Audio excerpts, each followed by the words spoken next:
देश में जो सर्वश्रेष्ठ नीतियां हैं किसान हितैषी वो हरियाणा की हैं। कोई प्रदेश ऐसा हो जो हमारे से अच्छी किसान हितैषी नीतियां लेके आए, वो हमें बताएं, किसान हम उसको लागू करेंगे। खजाना भी बहुत अच्छे तरीके से खोला जा रहा है, लेकिन बावजूद इसके किसान संतुष्ट क्यों नहीं हो रहा अभी तक? ये कहते थे कि किसानों के प्रतिनिधि हम ही हैं, हमें उनके भाग्य का फैसला करेंगे। ये लोग चुनाव में गए थे, पंजाब में चुनाव में गए, उनको जनता ने कितना समर्थन दिया, सब आपके साथ है। कुछ लोग ऐसा है कि राजनीति किसानों के नाम पर करना चाहते हैं, राजनीतिक पार्टी जैसे कांग्रेस है। अब कांग्रेस इतनी बड़ी पार्टी थी, पंजाब में आप देखो उसका क्या हाल हुआ। दुर्भाग्य ये है कि किसान के चेहरे को आगे करके जो लोग चाहे संगठन के हैं या पॉलिटिकल पार्टी के हैं, वो अपने राजनीतिक हेतु साधा कुर्सी की लड़ाई लड़ रहे हैं किसान के आगे करके, वो उचित नहीं है। अरसा 2 साल का बीतने को जा रहा है। किसान जो है एक बड़े कहा जाए कि अपनी मांगों को लेकर के सड़कों पे उतरा हुआ है। कृषि कानून वापस लेने की मांग थी, वापस हुए। लंबा अरसा जो है दिल्ली के बॉर्डर पे किसान बैठे रहे, और उसके बाद जो है अब पंजाब का मुद्दा हो या अब हरियाणा के अंदर भी कहीं ना कहीं गहमा गहमी किसानों को लेकर के फिर से शुरू होती नजर आ रही है। टिकैत जो है वो फिर से फील्ड में नजर आ रहे हैं। कृषि मंत्री मेरे साथ में हरियाणा के मौजूद हैं, जेपी दलाल साहब। दलाल साहब से बात करेंगे। दलाल साहब, फिर से किसान जो हैं कुछ ना कुछ चीज़ों को लेकर के सड़कों पर उतरते नजर आ रहे हैं, क्या किस तरीके देखेंगे? देखिए, लोकतंत्र की यही खूबी है, अलग अलग वर्ग हैं, अलग अलग संगठन है, वो जिस क्षेत्र को प्रतिनिधित्व करते रहते हैं उसकी समस्याएं मांग उठाते रहते हैं, उनका उनको हक है। और सरकार का भी ये दायित्व है कि जो जायज़ चीज़ें हैं उन पर विचार करके उनकी सुनवाई करे। लेकिन जहाँ तक हरियाणा का विषय है, किसानों के बारे में, देश में जो सर्वश्रेष्ठ नीतियां हैं किसान हितैषी वो हरियाणा की हैं। सबसे ज़्यादा अच्छी मंडियां हमारी हैं, सबसे ज़्यादा फसल हम खरीदते हैं, किसान को 72 घंटे में हम पेमेंट करते हैं, उससे लेट हो जाए तो उसको ब्याज भी देते हैं, उसको मशीन देने के लिए सब्सिडी हम देते हैं। और हरियाणा में देश की सबसे बड़ी मंडी गन्नौर में लगभग 9-10 हज़ार करोड़ रुपए की लागत से एशिया की भी सबसे बड़ी हो सकती हो, उसका निर्माण हम कर रहे हैं। और भी मंडियाँ, एप्पल की मंडी यहाँ पिंजौर में, मसाला मंडी सारसा गांव सोनीपत में, फूलों की मंडी गुड़गांव में। सिंचाई के लिए हमने तरह तरह की सुविधाएं दे रखी हैं। 85% सब्सिडी हम उसके लिए देते हैं किसान को कि भैया आप पानी बचाओ। पानी का हमारे यहाँ संकट जरूर है, और सिंचाई का बजट हरियाणा ने इस साल भी दुगना किया है पहले से। सारी नहरों की कैपेसिटी बढ़ा रहे हैं, पॉन्ड अथॉरिटी हमने बनाई है, और पानी बचाने के लिए इस कृषि विभाग ने अलग अलग स्कीम बनाई है कि जो धान कम करेगा 7,000 रुपये प्रति एकड़ उसको सब्सिडी देते हैं। जो पानी धान बोना भी है तो पौध लगाने के बजाय बीज से बो, उसकी मशीन के लिए हम आधी सब्सिडी देते हैं। 4,000 रुपये एकड़ इस बात का देते हैं कि आप बीज से धान बो दो, पौधा लगाओ, उससे 20-25% पानी की खपत कम होती है। जो धरती की उपजाऊ शक्ति बढ़ाने के लिए 4,000 रुपये मूँग बोएगा बाजरा छोड़ के, उसको हम देते हैं। तो इतनी योजनाएं हैं हमारी, और गन्ने का भाव देश में सर्वश्रेष्ठ हमारा है। हर तरह की सुविधाएं, मैं कहता हूं कि देश में कोई प्रदेश ऐसा हो जो हमारे से अच्छी किसान हितैषी नीतियां लेके आए, वो हमें बताएं, किसान हम उसको लागू करेंगे। तमाम तरह की सुविधाएं जो हैं आप बता रहे हैं कि हरियाणा सरकार के पास में किसानों के लिए बहुत बड़ी रियायतें भी हैं, सुविधाएं भी हैं, और खजाना भी बहुत अच्छे तरीके से खोला जा रहा है, लेकिन बावजूद इसके किसान संतुष्ट क्यों नहीं हो रहा अभी तक? अब आप पिछले दिनों की बात देखिए, 1.5 साल तक हमारे प्रदेश का दिल्ली का बॉर्डर, बहादुरगढ़ का, कुंडली का जाम रखा, हमारी अर्थव्यवस्था को हज़ारों करोड़ रुपए का नुकसान पहुंचाया। और ये जो जत्थेबंदियाँ थी, ये कहते थे कि किसानों के प्रतिनिधि हम ही हैं, हमें उनके भाग्य का फैसला करेंगे। ये लोग चुनाव में गए थे, पंजाब में चुनाव में गए, उनको जनता ने कितना समर्थन दिया, सब आपके साथ है। उत्तर प्रदेश में एक सो कॉल्ड किसान नेता, उसने कहा था कि बीजेपी को हराओ, वहाँ जनता ने क्या किया, वो आपके साथ है।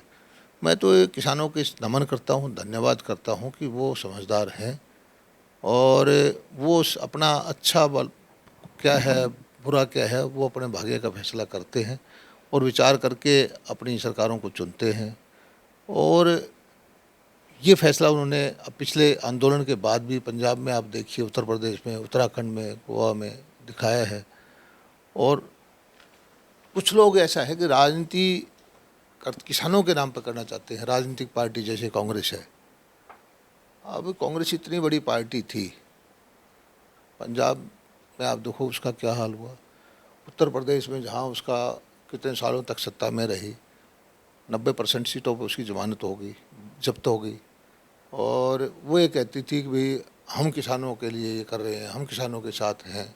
और सच्चाई ये है कि किसान हमारी भारतीय जनता पार्टी की नीतियों से लाभान्वित हो रहे हैं, फ़ायदा उनको हो रहा है।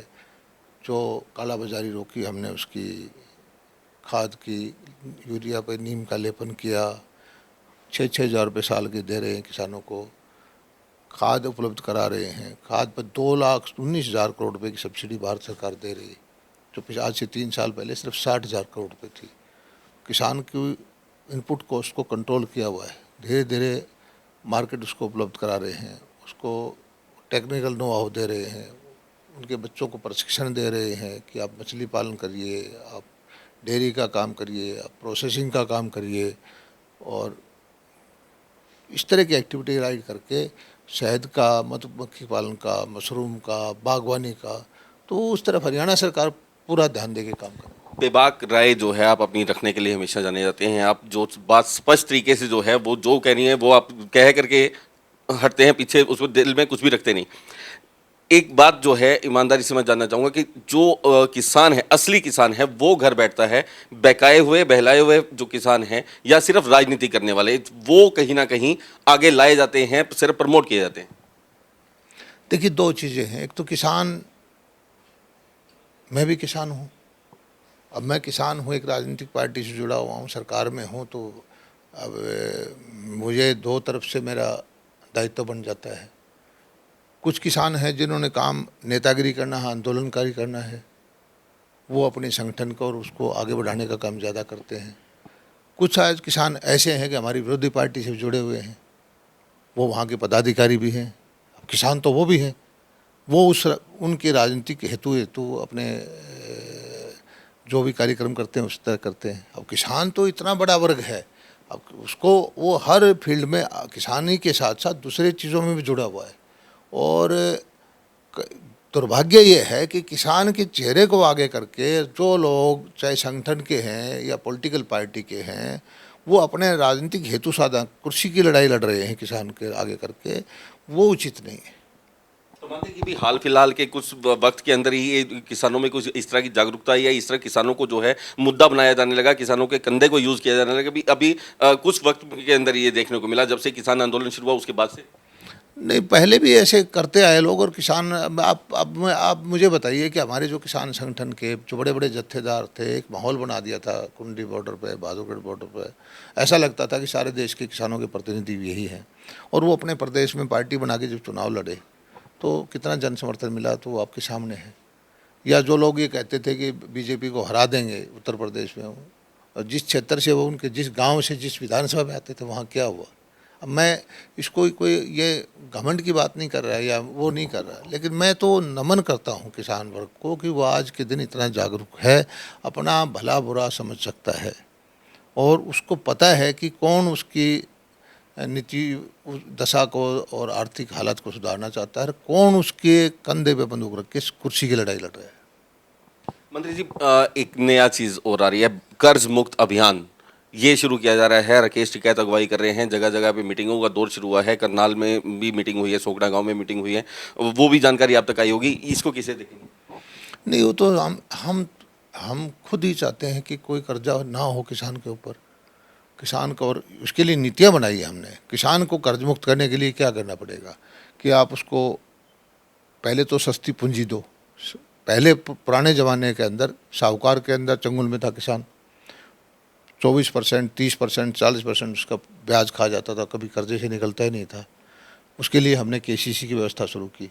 आज प्रत्येक किसान के पास केसीसी है, 4% ब्याज पे उसको पैसा मिलता है। दूसरा ये है कि जो किसान जमींदार नहीं है, कोई भेड़ पालक है, पशु पालक है, बकरी पालक है, उसको भी हमने बगैर कोलेटरल सिक्योरिटी के 1,60,000 रुपये तक की पूंजी उसको दी कि पहला तो कर्जे से निकले वो, दूसरा उसकी इनपुट कॉस्ट को कंट्रोल किया, तीसरा उसके जोखिम को फ्री करके बीमा योजना लेके आए। उससे भी हरियाणा के अंदर मैं बताता हूँ कि पिछले 4-5 साल में लगभग 5,000 करोड़ रुपए का मदद जो है किसानों को बीमा की दी है हमने। किसान से सिर्फ 1,500 करोड़ के आसपास लिया गया है। उसके बाद ये है कि उसको मंडी मिले, एमएसपी से ऊपर पैसा मिले, भाव मिले। आज के भाव आप देखिए, 12-14 हज़ार रुपये कपास तो कभी नहीं बिकी, सरसों का भाव 7-6-7-8 हज़ार रुपये क्विंटल का जो कभी नहीं बिका, ग्वार का भाव, चने का भाव, गेहूँ एमएसपी से ऊपर बिक रहा है। तो इसका फ़ायदा किसको हो रहा है? किसान समझदार है, किसानों को पता है। और मैं धन्यवाद करता हूँ, नमन करता हूँ कि कोरोना के संकट के काल में जो उसने पसीना बहाया और हमारे खाद्यान्न भंडार भरे हैं, तो हमारे देश की ताकत बढ़ी है दुनिया के अंदर। आज हम दुनिया को आज इस स्थिति में है कि हम 1 लाख मीट्रिक टन एक्सपोर्ट कर सकते हैं, 1 करोड़ मीट्रिक टन तक एक्सपोर्ट कर सकते हैं और कर भी रहे हैं।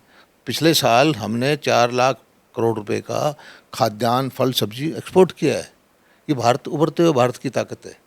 और किसान अगर कर्जे की, क्योंकि कर्जा जो ये कह रहे कि बैंकों का कर्जा जो है अभी माफ़ होना चाहिए, इस तरीके की डिमांड्स, क्योंकि पहले जो 3 कृषि कानून वापस लिए तो कहीं ना कहीं इनका हौसला उस तरीके से भी बढ़ा कि इस तरीके से मांग को मनवाया जा सकता है। तो इस तरीके से फिर अगर जो है कुछ इस तरह की शुरुआत होती है तो कैसे किया जाएगा? पिछले बहुत सारे चुनाव में ये नारे आए, आज से नहीं। कर्जा माफ़ी का नारा हरियाणा में भी एक पुराने बड़े नेता ने दिया था, पंजाब में दिया था, राजस्थान में दिया था, और प्रदेशों में दिया है। क्या वो समृद्ध हो गए क्या किसान?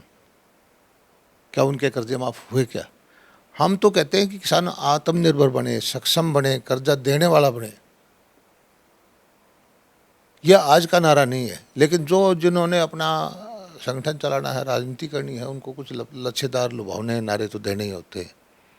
वो अपना काम कर रहे हैं, लेकिन किसान समझदार है, उसको अपना भला बुरा इस वक्त जो है उसका फैसला करने में सक्षम है। मंत्री जी, एक चीज साफ तौर पे कही थी, कृषि घाटे का सौदा थी, क्या अभी भी माना जा सकता है कि कृषि घाटे का सौदा है, या कृषि जो है किसी तरीके से किसान के लिए फायदेमंद है? कृषि घाटे का है, मैं नहीं मानता। ये सारे हमारे आंकड़े हैं, केंद्र सरकार के आंकड़े हैं और सर्वे हुए हैं। पिछली बार कई एनएसएसओ के सर्वे है कि एक किसान 2-2.5-3 एकड़ का किसान है, उसके एक सदस्य की अगर प्रति व्यक्ति आय प्रतिदिन लगाई जाए तो 27 रुपये आती है। इससे कम तो कहीं दुनिया में कोई किसी को इनकम नहीं होगी। और अब मुद्दा ये है कि पुरानी व्यवस्था में पिछले 10 साल, 20 साल, 30 साल जो भी नीतियाँ थी, उस व्यवस्था की वजह से वो है।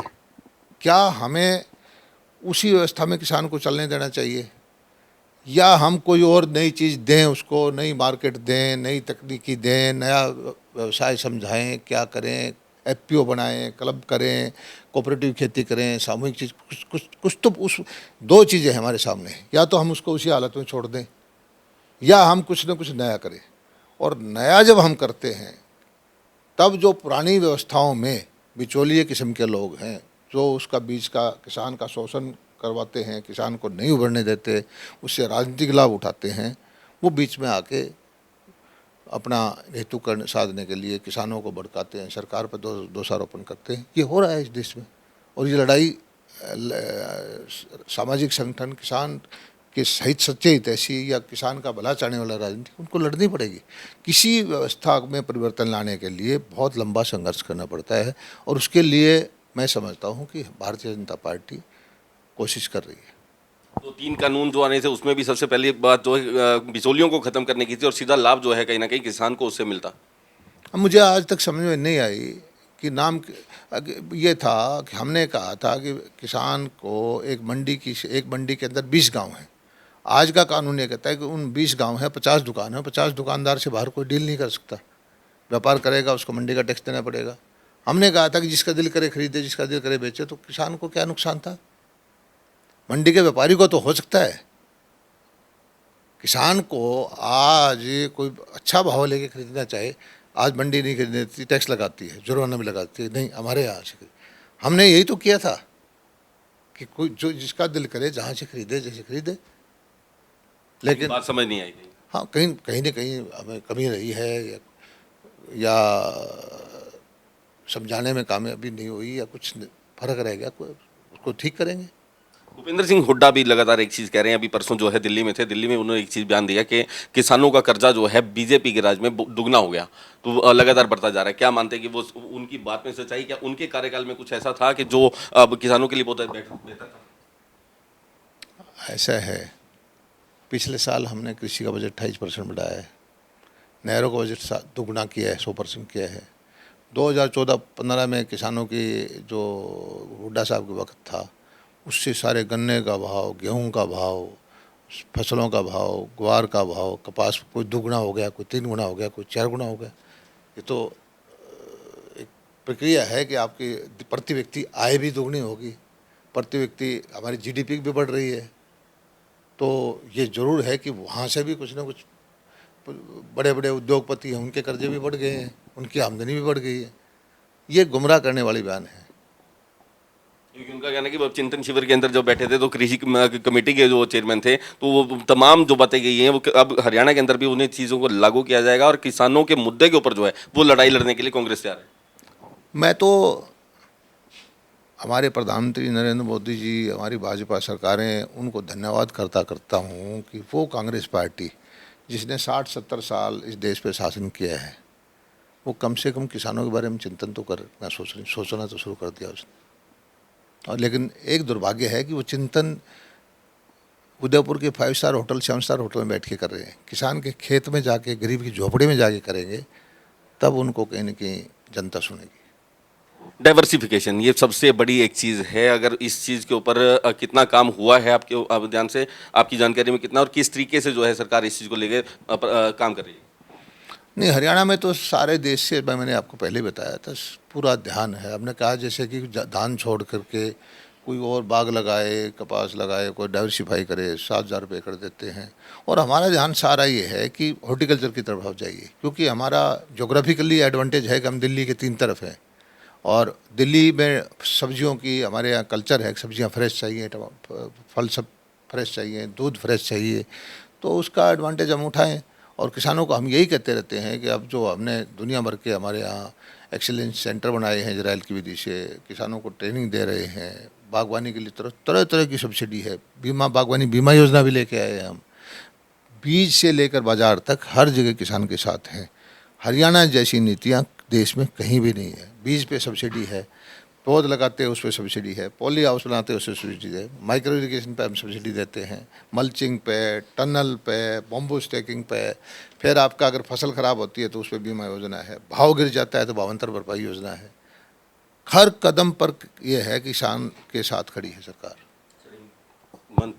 कृषि मंत्री मेरे साथ में थे जेपी दलाल साहब, जिनका कहना है कि बीज से लेकर बाजार तक सरकार किसान के साथ में खड़ी है, मंत्री सब उनके साथ में खड़े हैं। और साथ में अगर बात की जाए कांग्रेस की, जो किसानों के मुद्दों को लेकर के हरियाणा में उतरने की तैयारी में है, फील्ड में उतर करके अगले चुनाव करने की मुद्दा बनाने की तैयारी में है, उसे साफ तौर पे एक संदेश के 5 स्टार या 7 स्टार होटल में बैठने की बजाय फील्ड में उतर करके, किसान के खेत में उतर करके जब किसान की समस्या को समझेंगे, तब जाकर के एहसास होगा कि हरियाणा सरकार ने क्या काम अंजाम दिए।